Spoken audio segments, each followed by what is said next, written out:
Na ušću rijeke Cetine, u srcu Dalmacije, smjestio se grad Omiš.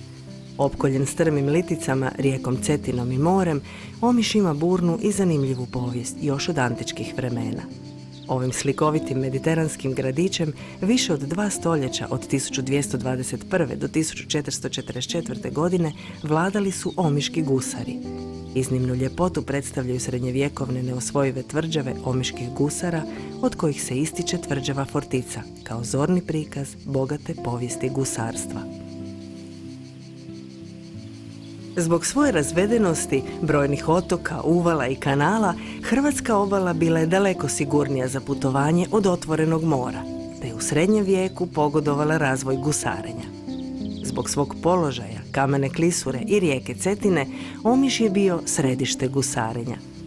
Na samom vrhu Omiške Dinare nalazi se tvrđava Fortica iz 15. stoljeća.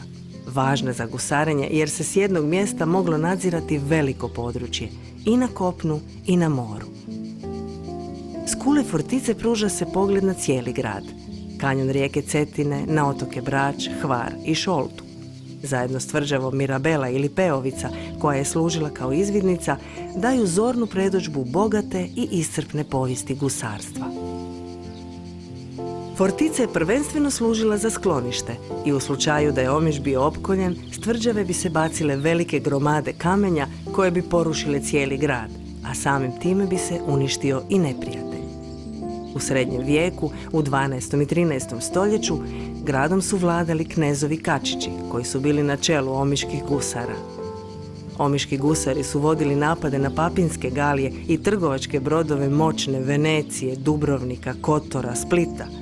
Kako su to bili povodi za učestale ratove, trgovačke republike poput Venecije i Dubrovnika sklapale su sporazum o nenapadanju, a za mirnu plovidbu plaćali su omiškim gusarima visoke poreze.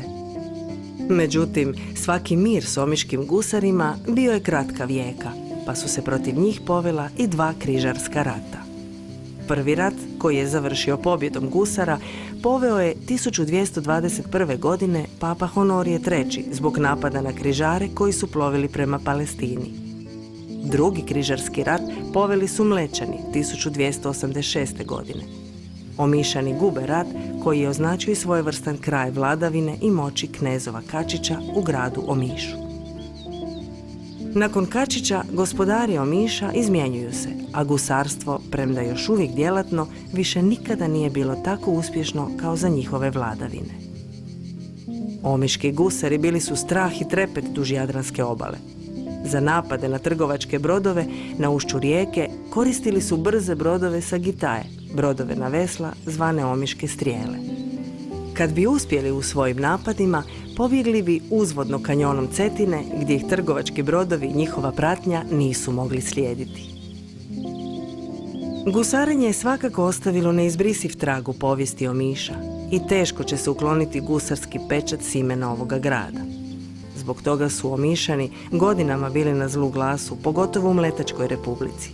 Čak i nekoliko stoljeća poslije prestanka gusarenja, mletački putopisac Alberto Fortis smatrao je da mora obraniti čast Omišana pred mletačkim čitateljima.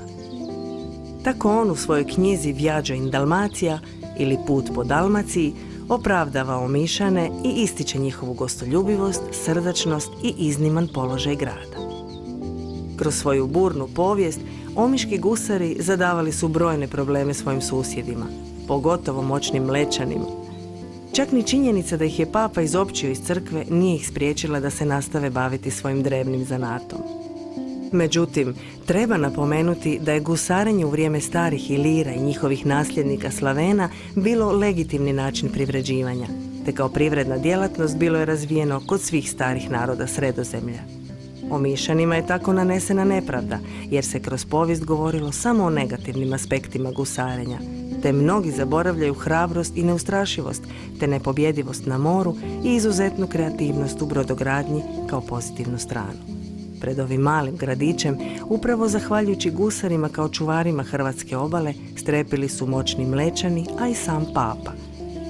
Ispisujući tako stranice burne povijesti, tvrđava Fortica, zahvaljujući svom položaju, ostala je neosvojiva i danas plijeni svojim izgledom.